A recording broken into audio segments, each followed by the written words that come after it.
que conforta os abatidos, nos consolou com a chegada de Tito, e não somente com a sua chegada, mas também pelo conforto que recebeu de vós, referindo-nos a vossa saudade, o vosso pranto, o vosso zelo por mim, aumentando assim meu regozijo. Porquanto, ainda que vos tenha contristado com a carta, não me arrependo, embora já me tenha arrependido. Vejo que aquela carta vos contristou por breve tempo.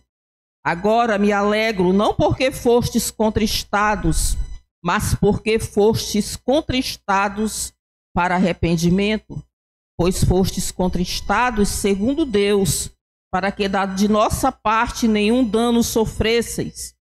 Porque a tristeza, segundo Deus, produz arrependimento para a salvação, que a ninguém traz pesar, mas a tristeza do mundo produz morte. Porque quanto cuidado não produziu isto mesmo em vós, que segundo Deus fostes contristados? Que defesa, que indignação, que temor, que saudades, que zelo, que vindita. Em tudo destes prova de estardes inocentes neste assunto. Portanto, embora vos tenha escrito, não foi por causa do que fez o mal, nem por causa do que sofreu o agravo, mas para que a vossa solicitude a nosso favor fosse manifesta entre vós diante de Deus. Foi por isso que nos sentimos confortados, e acima desta nossa consolação, muito mais nos alegramos pelo contentamento de Tito, cujo espírito foi recreado por todos vós. Porque se em alguma coisa me gloriei de vós para com ele, não fiquei envergonhado. Pelo contrário, como em tudo vos falamos com verdade, também a nossa exaltação na presença de Tito se verificou verdadeira. E o seu entranhável afeto cresce mais e mais para convosco, lembrando-se da obediência de todos vós, de como recebestes com temor e tremor. Alegro-me porque em tudo posso confiar em vós. O apóstolo Paulo, praticamente, ele está finalizando a primeira parte dessa carta. É possível observar isso no último versículo, no 16. E aqui ele faz algumas conclusões ainda do seu ministério. Ele volta a tratar do seu relacionamento com a igreja. O apóstolo Paulo ele já havia escancarado as comportas do seu coração para expressar o seu profundo amor pela igreja de Corinto, e também ele havia rogado essa retribuição desse amor para com ele. É possível a gente ver isso no capítulo anterior, nos versos 11 a 13, onde ele diz, no capítulo 6, para vós outros, ó coríntios, abrem-se os nossos lábios e alarga-se o nosso coração. Não tendes limites em nós, mas estáis limitados em vossos próprios afetos. Ora, como justa retribuição, falo-vos como a filhos, dilatai-vos também a vós. Então o apóstolo Paulo aqui se declara à igreja e pede que a igreja retribua esse amor a ele. E ele abre aqui um parêntese a partir do versículo 14, onde ele falou aí de um jugo desigual, um relacionamento, uma comunhão desnivelada, que não pode haver para que não custe a integridade da fé e nem os padrões morais. Mas isso aí nós não vamos pregar sobre isso, porque vocês já viram muito bem na terça-feira passada, certamente. Existe uma máxima aí que toda religião leva a Deus. Todos os caminhos levam a Deus, e isso é totalmente errado, a gente sabe disso. Mas o primeiro versículo desse capítulo 7 é exatamente ele concluindo essa parte aí onde ele falou do jugo desigual. Então, Não vamos falar desse primeiro versículo, até porque a gente já aprendeu aqui que as cartas, os livros, eles eram escritos sem as divisões, e os capítulos, eles foram colocados pelos escritores, por aqueles que redigiram a Bíblia, para que houvesse uma melhor compreensão, ou até mesmo para o nosso benefício, porque às vezes a gente lê, eu vou ler hoje um capítulo da Bíblia, aí marca aqui, li esse capítulo, e às vezes vai ler o outro capítulo daqui a tantos dias. Imagine se fosse uma carta completa que não tivesse nenhuma divisão, a gente ia ter que ler possivelmente a carta quase toda. Então, a partir do versículo 2 desse capítulo, o apóstolo Paulo ele vai pedir mais uma vez a hospedagem no coração da igreja de Coríntio, e ele vai elencar algumas razões para isso. Por que ele está pedindo isso? Por que ele está clamando pelo amor da igreja, quando ele diz aí, abrindo no versículo 2, ele diz: acolhei-nos em vosso coração, me acolham no coração de vocês. E aí ele vai falar algumas coisas. Por que a igreja deveria, por que o apóstolo Paulo rogava pelo amor da igreja?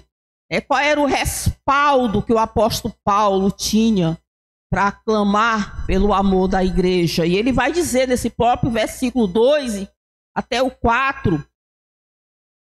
No 2 ele diz: acolhei-nos em vosso coração, a ninguém tratamos com injustiça. É o primeiro motivo que ele dá. Olha que ele usa ninguém, a quaisquer um eu nunca tratei com injustiça na igreja. Me mostrem alguém que eu tratei com injustiça na igreja. Quando ele está falando disso, ele está dizendo: olha, eu não fui um mercenário para com a igreja, mas sim um pastor para vocês. O apóstolo Paulo está dizendo que ele não esteve lá para explorar o rebanho de Cristo, mas para apacentar as ovelhas de Cristo, para servi-los. Ao longo da história da igreja, muitos líderes, começando lá pelaquela época mesmo, muitos líderes inescrupulosos se levantaram e se levantam ainda para se abastecerem da igreja de Cristo. Por isso, o apóstolo Paulo, ele vinha falando sobre isso nas suas cartas, e essa palavra mercenário, a gente vê o próprio Jesus usando, acho que era em João 10, quando ele fala do bom pastor, que ele é o bom pastor, ele fala uma parte sobre isso, João 10, 11, ele diz: eu sou o bom pastor dá a vida pelas ovelhas. O mercenário, que não é pastor, a quem não pertence as ovelhas, vê vir o lobo, abandona as ovelhas e foge. Então o lobo as arrebata e dispersa. O mercenário foge, porque é mercenário e não tem cuidado com as ovelhas. Então, essa palavra mercenário, ele diz daquele que visa o lucro próprio. Jesus disse aqui que os mercenários, ele não estava nem aí para as ovelhas. Se viesse um lobo, ele abandonava as ovelhas. Talvez ele estivesse ali só para receber o dinheiro, por estar olhando ali as ovelhas, mas ele não tinha nenhuma ética em relação, nenhuma moral em relação à responsabilidade para com aquela igreja. O apóstolo Paulo diz: olha, eu não tratei ninguém com injustiça. E continuando, ele diz: a ninguém corrompemos. Ele sempre usa a palavra ninguém. Então vocês não têm ninguém na igreja que vai dizer que sofreu uma corrupção através de mim. Quando ele diz a ninguém corrompemos, ele está dizendo: olha, eu não causei nenhum mal à igreja. Ele está dizendo que o seu exemplo de vida e de ensino não incentivou quaisquer comportamentos fora da palavra de Deus. E mais uma vez a gente diz que mesmo naquela época já existiam líderes, e hoje também existem, que ao invés de guiar o povo pela verdade, desvia o povo por atalhos que verdadeiramente não são os caminhos de Deus. E são esses que muitas vezes trazem escândalos, causam escândalos, terremotos que causam grandes estragos para a Igreja de Cristo. No próprio capítulo 10, o apóstolo Paulo vai denunciar isso, seguindo mais lá na frente, no capítulo 10, onde ele vai ainda falar da sua autoridade apostólica. Ele vai denunciar esses que tentam minar o seu apostolado, que tentam minar a palavra, o evangelho verdadeiro ensinado àquela igreja. E ele continua dizendo: a ninguém exploramos. Quando ele diz a ninguém exploramos, ele está falando mesmo no sentido do lucro financeiro, que é outra coisa também que a igreja viveu, presencia. Ele está dizendo de realmente de tirar vantagem, de agir desonestamente para lucro próprio. A gente vê que o apóstolo Paulo, ele até trabalhou, tirava do próprio bolso para custear as suas viagens, a sua vida, os seus mantimentos. Não que o apóstolo Paulo não merecesse, porque é sabido que a igreja, ela sustenta e envia os seus missionários. Mas a gente já falou também aqui que o apóstolo Paulo ele era muito perseguido pelas lideranças judaicas. Então, muitas vezes, até isso, ele preferia fazer da parte dele, trabalhando, fazendo as tendas dele, para que não houvesse mais um motivo para que aqueles homens, aquelas autoridades, os judaizantes, apedrejassem mais do que ele já era apedrejado. E quando a gente olha a carta desses homens, Paulo, o próprio João, que nós estudamos aqui, Pedro, o quanto esses homens alertam sobre isso, sobre esses que visam o lucro próprio, usando a igreja de Cristo. Eu gostaria de só ler em 2 Pedro 2. É um capítulo onde o apóstolo Pedro, ele fala sobre isso. Ele abre esse capítulo, 2 Pedro 2:2, ele diz assim: assim como no meio do povo surgiram falsos profetas, assim também haverá entre vós falsos mestres, os quais introduzirão dissimuladamente heresias destruidoras, até ao ponto de renegarem o soberano Senhor que os resgatou, trazendo sobre si mesmos repentina destruição. E muitos seguirão as suas práticas libertinas, e por causa deles será infamado o caminho da verdade. Também, movidos por avareza, farão comércio de vós, com palavras fictícias. Para eles o juízo lavrado a longo tempo não tarda, e a sua destruição não dorme. Ora, se Deus não poupou os anjos quando pecaram, antes precipitando-os no inferno, os entregou a abismo de trevas, reservando-os para o juízo. Ele vai continuar falando, ele vai dizer também que na época de Noé, ele não poupou aquela humanidade, tudo para dizer que esses terão um juízo. Mas antes disso, eles causarão grandes estragos na igreja de Cristo. A gente vê que ele diz aí que eles estão no meio, assim como no meio do povo. Então eles estão no meio. Ele usa a palavra aí, dissimulados, entrarão dissimuladamente.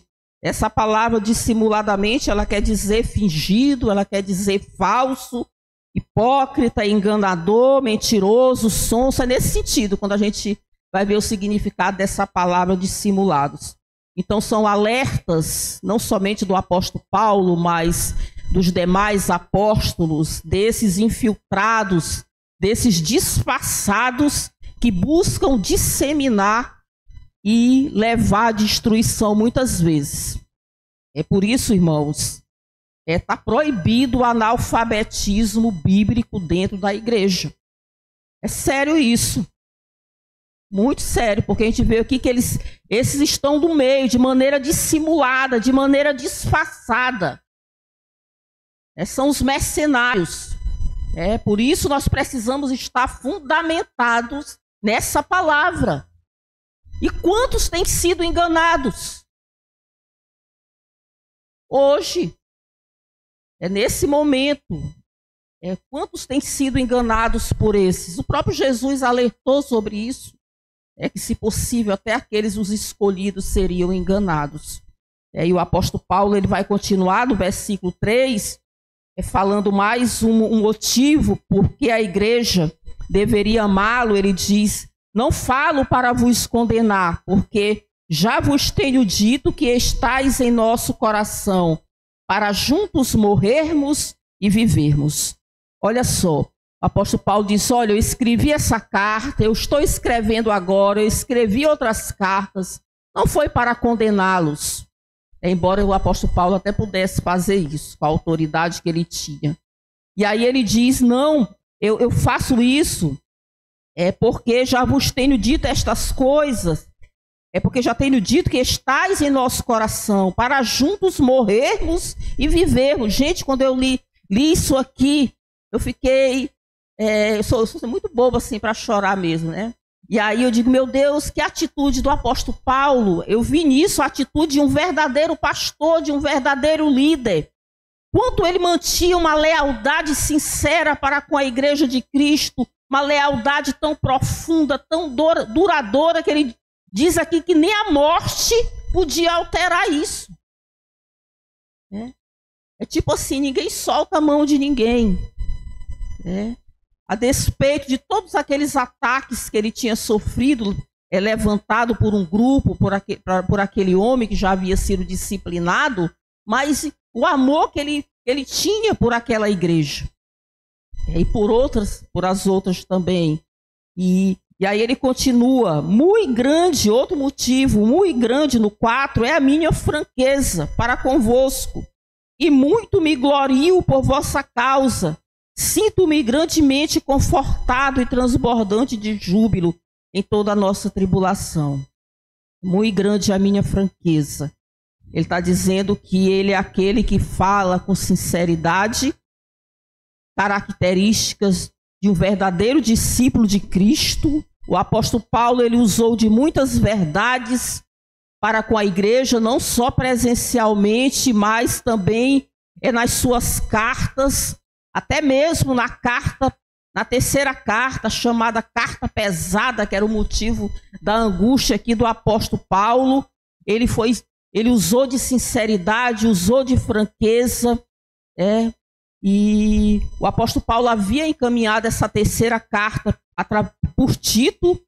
Tito foi o portador da carta, e aí a gente vê um apóstolo Paulo tão angustiado à espera de uma resposta dessa carta. A gente vê isso no capítulo 2, no versículo 12 e 13, quando ele diz assim, 2, já passamos por aqui, só para voltar, ele diz: ora, quando cheguei a Troade para pregar o evangelho de Cristo, e uma porta se me abriu no Senhor, não tive, contudo, tranquilidade no meu espírito, porque não encontrei o meu irmão Tito.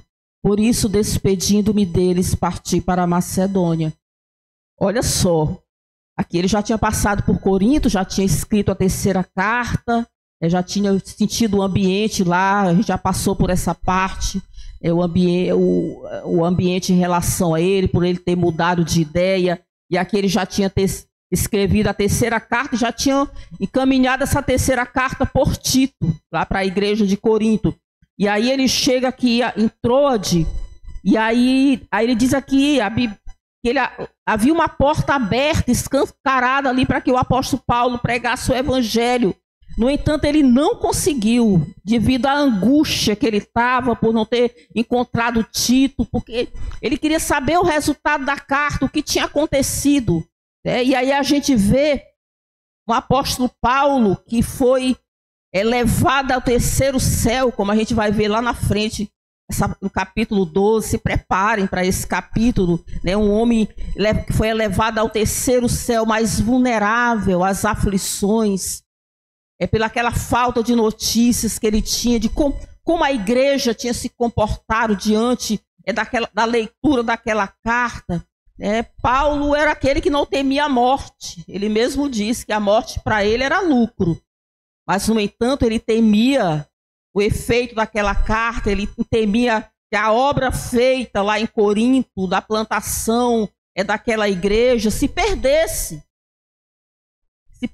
por todas aquelas questões que a igreja vinha sofrendo, se perdesse por conta dos falsos mestres que apregoavam um evangelho diferenciado por aquele partidarismo, aquelas facções que estavam acometendo a igreja. Então o coração do apóstolo Paulo estava lá em Corinto. Por isso ele não conseguiu se concentrar na pregação do evangelho, ele partiu para a Macedônia. E aí ele chegou na Macedônia, aqui no versículo 5. E ele diz, porque chegando nós à Macedônia, aqui no próprio, onde nós estamos lendo mesmo, no 7. Porque chegando nós à Macedônia, nenhum alívio tivemos. Pelo contrário, em tudo fomos atribulados, lutas por fora, temores por dentro. Então, mesmo chegando ali na Macedônia, também o apóstolo Paulo teve uma estadia ali extremamente atribulada, não teve nenhum alívio. Ele diz que eram lutas por fora, temores por dentro. Certamente os temores diziam respeito à igreja, né, lá de Corinto, à espera pelo resultado. Ele queria encontrar Tito para saber como tinha sido. E os temores e as lutas por fora era realmente a rejeição do apóstolo Paulo, o apedrejamento, tantas coisas que ele sofreu. E quando a gente olha lá em Atos 16, a gente vai ver que lá na Macedônia ele passou realmente por muitas coisas. Então era luta por fora, temores por dentro. Mas aí no versículo 6, Tito chega. Meu Deus, porém Deus, ele diz aí 6, porém Deus que conforta os abatidos nos consolou com a chegada de Tito. E Tito chega e ele concede essa dádiva a Deus. Ele diz, Deus que consola, Deus que conforta os abatidos, me trouxe Tito. E quando se fala em conforto por parte de Deus, o apóstolo Paulo ele tinha autoridade para falar sobre isso. Porque quantas vezes o apóstolo Paulo tinha sido consolado, tinha sido confortado por Deus nas suas lutas, nas suas batalhas, nos seus momentos de dificuldade, nos seus momentos de açoitamentos, de rejeição.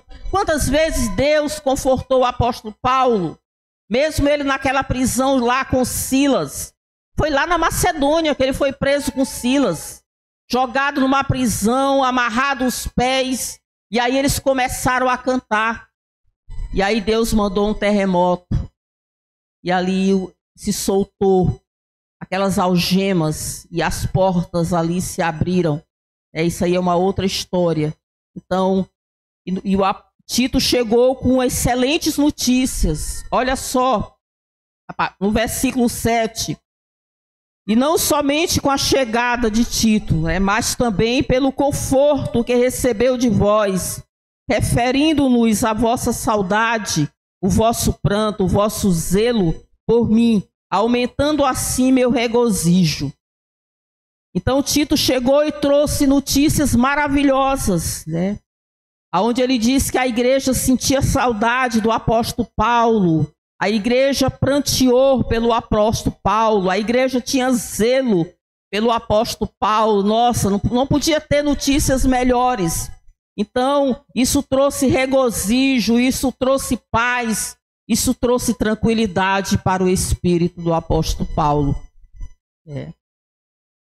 E no versículo 8 ele diz, ele vai começar a explicar por que ele escreveu a tão temida terceira carta. Ele vai dizer no versículo 8, é uma prévia que ele faz. Ele diz, porquanto, ainda que vos tenha contristado com a carta, não me arrependo, embora já me tenha arrependido. Vejo que aquela carta vos contristou por breve tempo. Quando o apóstolo Paulo diz que ele não se arrependeu. Aí depois ele diz, embora eu já me tenha arrependido, na verdade, o apóstolo Paulo, ele tá dizendo, ele deve estar pensando, será que eu exagerei? Será que eu exagerei na escrita dessa carta? Quando a gente olha para essa angústia do apóstolo Paulo, isso é muito inerente dos pais. Nós, tanto os pais mesmo da família, como os pais espirituais, como os líderes. Quantas vezes nós não exortamos um filho e depois nós ficamos pensando, será que foi certo? Será que eu consegui dosar? Será que eu não exagerei? Esse era o pensamento do apóstolo Paulo. Será que a dose foi grande demais? Será que foi a decisão correta? Era essa a preocupação do apóstolo Paulo, a angústia do apóstolo Paulo. E aí, ao final das contas, essa terceira carta foi a carta que mudou a mentalidade da igreja de Corinto. E é a mesma carta que, por sinal, se perdeu, não está aqui. É uma delas, né?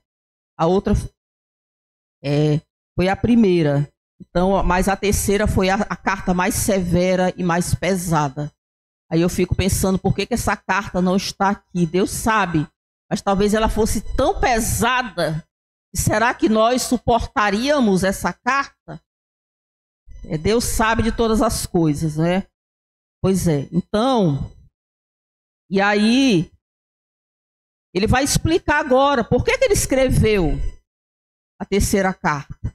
A partir do verso 9, ele vai dizer: agora me alegro, não porque fostes contristados, mas porque fostes contristados para arrependimento, pois foste contristados segundo Deus, para que de nossa parte nenhum dano sofresseis. Porque a tristeza, segundo Deus, produz arrependimento para a salvação, que a ninguém traz pesar, mas a tristeza do mundo produz morte. Porque quanto cuidado não produziu isto mesmo em vós, segundo Deus, fostes contristados? Que defesa, que indignação, que temor, que saudades, que zelo, que vindita, em tudo destes prova de estardes inocentes neste assunto. A gente sabe que a igreja existia um cabeça para comandar aquele motim em relação ao apóstolo Paulo. Tanto que essa pessoa ela foi disciplinada. Chega um momento que o apóstolo Paulo até diz, olha, chega, ele já foi disciplinado o suficiente.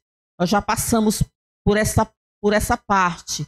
E aqui ele explica o propósito da carta não foi para feri-los, não foi para ferir a igreja, mas foi para curá-los através do arrependimento. Ele diz aqui que ele está alegre, porque pela tristeza deles, mas ele está alegre, porque essa tristeza, como ele diz aqui no versículo 9, agora me alegro não porque foste contristados somente, mas porque foste contristados para o arrependimento. Eu estou alegre porque vocês ficaram tristes e se arrependeram. Inclusive ele fala sobre duas tristezas no versículo 10, quando ele diz, porque a tristeza segundo Deus produz arrependimento para a salvação, que a ninguém traz pesar, mas a tristeza do mundo ela produz a morte. Então a primeira tristeza, a tristeza de Deus, é a tristeza que produz vida, é a tristeza que cura, é a tristeza que faz uma faxina na mente do homem, é a tristeza que leva o homem a fugir do pecado, é a tristeza que faz o homem abominar o pecado e não apenas as consequências do pecado, é a tristeza que produz o verdadeiro arrependimento. E essa tristeza da parte de Deus, ela atinge áreas vitais na vida do homem, a razão, a emoção, a vontade. O arrependimento, ele é o primeiro passo de uma mudança de mente que traz uma transformação para a vida do homem. Diz de abandonar os conceitos e os valores errados e adotar os princípios e os valores de Deus. É uma mudança de emoções. Como assim? É você sentir tristeza pelo erro. É você sentir repulsa pelo pecado. É uma mudança de vontade. Para finalizar todas as etapas. Essa mudança de vontade é se dar meia volta e seguir o rumo contrário. Se o pecado está ali na frente, se algo vai fazer com que nós venhamos a pecar, é dar meia volta. Ali é o sinal vermelho. Não posso. Eu não posso avançar. Eu vou dar meia volta. Porque, queridos, arrependimento é diferente de remorso. E um exemplo que a gente viu aqui bem recente foi do filho pródigo. Eu vejo esse exemplo nele. Aqui foi motivo da pregação de domingo. E que parábola linda do filho pródigo. Quando nós aprendemos tantas coisas daquela parábola. Eu já tinha visto várias vezes, mas domingo aqui eu fiquei de boca aberta. E aquele jovem, ele deixou ali, pediu a sua herança e foi embora porque ele achava, querer viver a vida que era o melhor para ele. E aí, quando ele chegou lá, que até então o bolso cheio de dinheiro, e aí os amigos, não, os colegas, todo mundo ali do lado, é o cara cheio de dinheiro. Aí chegou o momento, ele procurou o dinheiro no bolso, nada. Cadê os colegas? Nada. E aí aquele jovem começou a pensar. E aí não tinha um prato de comida. Meu Deus, imagina o que se passou pela cabeça dele. E agora com fome. E aí ele lembrou da casa do pai dele. Até os servos comiam melhor. Tinham comida na mesa. E ele, meu Deus. E aí ele foi pedir emprego lá para cuidar dos porcos. Eu nunca nem tinha me atentado que judeus realmente não se dá com os porcos. Não come carne de porco. Meu Deus, e que humilhação! Ele foi parar lá naquele chiqueiro cuidando daqueles porcos. Imagine o que passou pela cabeça dele, E aí ele começou a mentalizar, começou a cair na real e começou a se humilhar, sabe? A humilhação, o reconhecimento da falha, do pecado, de que você pecou, de que você errou, que você não é digno, como ele disse. Meu Deus, eu não sou mais digno, eu pequei contra os céus e contra Deus, pequei contra meu pai, contra Deus, contra os céus, eu já não sou mais digno de ser chamado nem teu filho. E aí ele deu meia volta, ele resolveu dar meia volta, Eu vou voltar humilhado. E aí ele planejou todo um discurso, pastor? Quando eu chegar lá, eu vou dizer para o meu pai que eu não sou digno dele. Eu quero pelo menos ficar lá, menos junto com os servos dele, trabalhando pelo um prato de comida, porque eu não sou mais digno. Eu errei, eu pequei. Que lindo, né? E aí deu, tudo para representar que Cristo veio para os pecadores. E aquele homem humilhado,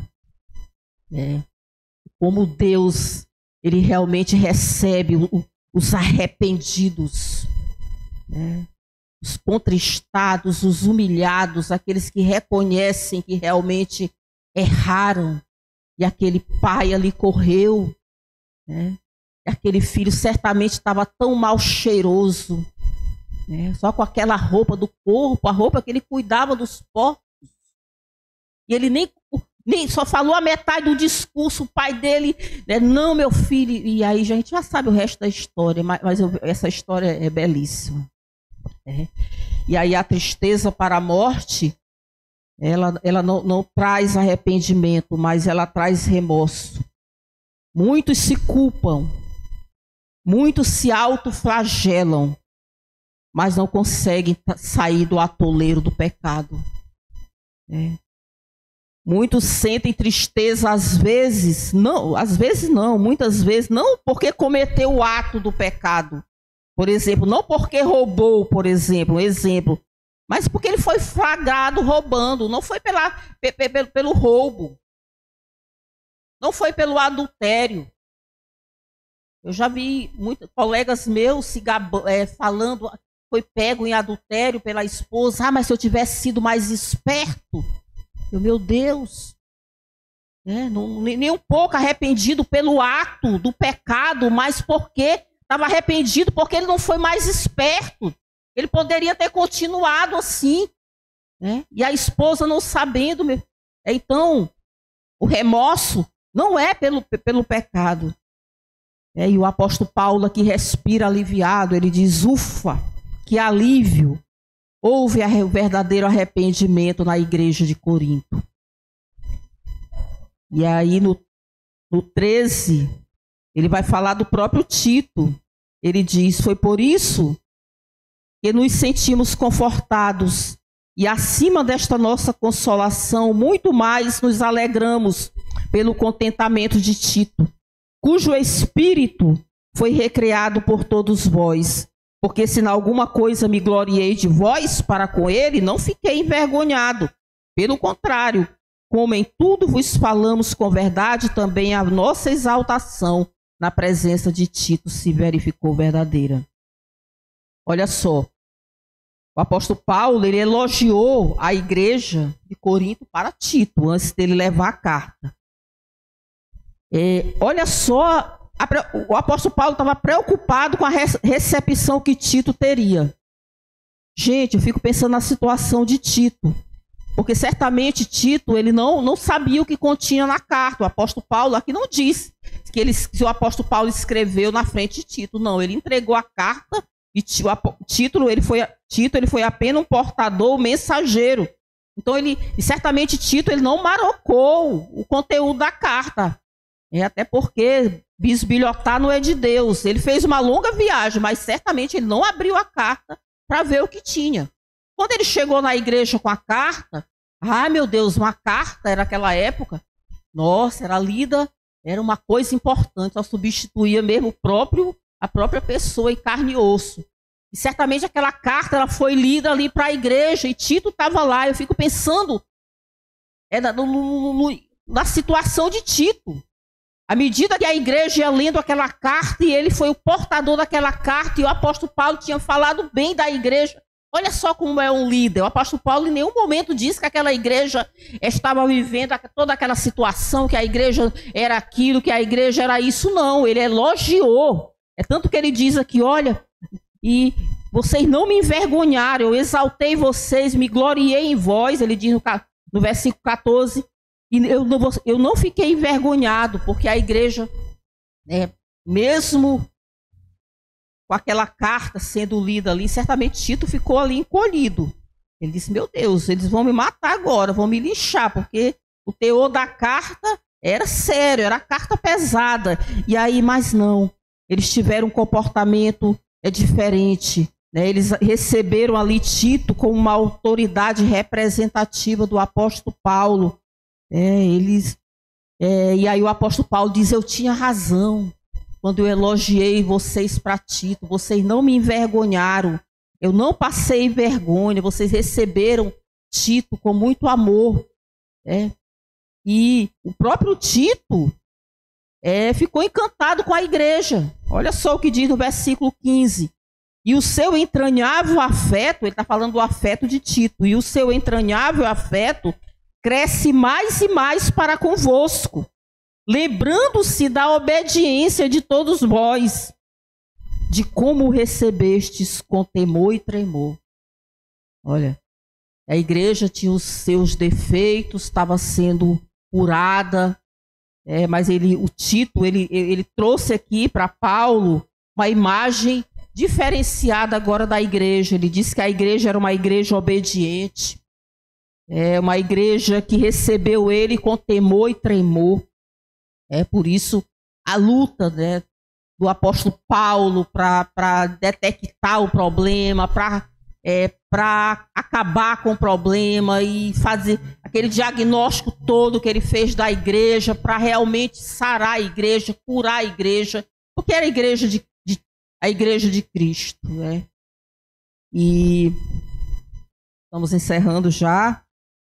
E, na verdade, o Tito ele tinha se apaixonado aí pela igreja de Corinto. Que bom.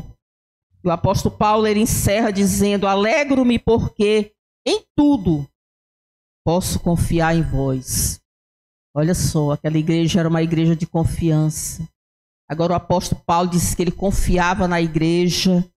E à luz dessa confiança, a partir de agora o apóstolo Paulo ele vai levantar os próximos temas que serão abordados nessa carta.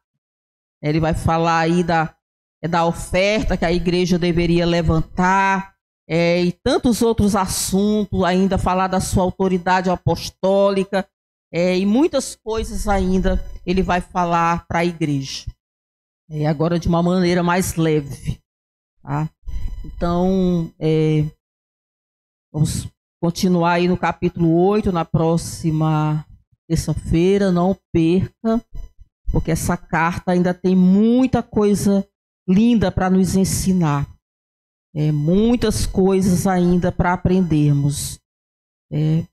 E até aí o capítulo 13, muitas coisas importantes ainda serão ditas para a igreja, amém? Então, nós só queremos reforçar o nosso evangelismo, né, pastor Serginho? Cadê o pastor Sérgio? Foi arrebatado. Então, nós vamos ter o evangelismo sábado, exatamente, às 15 horas aqui, sabe? Então, se você, por acaso, por engano, porque esse evento já vem sendo falado vários dias, se por um engano você marcou outra coisa na sua agenda aí, desmarque. Desmarque, porque nós vamos ter muito trabalho, vamos terminar o világio, que já era para... Estamos atrasados com essa obra, tá? Desde o ano passado, nós já éramos para ter terminado o világio, para podermos começar em outro bairro. Vamos encerrar aqui com culto na praça. As mulheres estão convocadas, porque nós vamos distribuir os convites para nossas amigas aqui da comunidade, para o nosso culto de mulheres aqui no último sábado do mês, amém?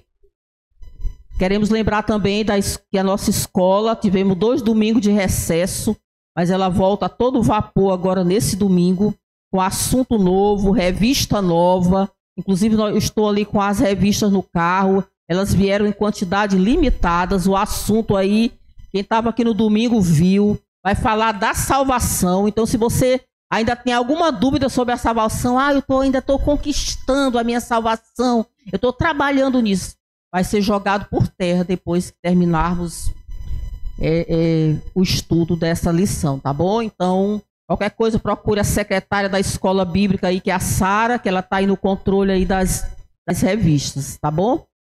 Senhor, nós te louvamos por mais esse momento aqui tão especial de aprendizado da tua palavra, de fortalecimento do nosso conhecimento, consequentemente da nossa fé. Meu Deus, nós te louvamos pela tua palavra que é rica, pela tua palavra que é viva, pela tua palavra que é luz para o nosso caminho. Muito obrigada, meu Deus, por esses dias, as terças-feiras, e temos aprendido tanto da tua palavra, meu Deus. E nós reconhecemos como igreja o quanto nós necessitamos desse alimento que é a tua palavra para as nossas vidas, Deus. Muito obrigada pela vida da tua igreja, que tem se disponibilizado a crescer, a aprender da tua palavra, meu Deus. Obrigada, nos leve em paz para os nossos lares. Também reforçamos, colocamos diante do Senhor o evangelismo ali do sábado, que o Senhor esteja preparando ali os lares, os corações, daqueles que ouvirão a tua palavra, meu Deus. Senhor, em nome de Jesus, que a tua igreja se levante realmente, meu Deus, para colocar em prática o teu ID, Deus, que é a função da tua igreja. Senhor, prepara também ali o culto na praça, meu Deus, todos aqueles que ouvirão a tua palavra, Senhor, que trabalhe nos corações, que venha a ser realmente a terra fértil, meu Deus, em nome de Jesus. Assim nós te louvamos e te agradecemos, em nome de Jesus. Amém.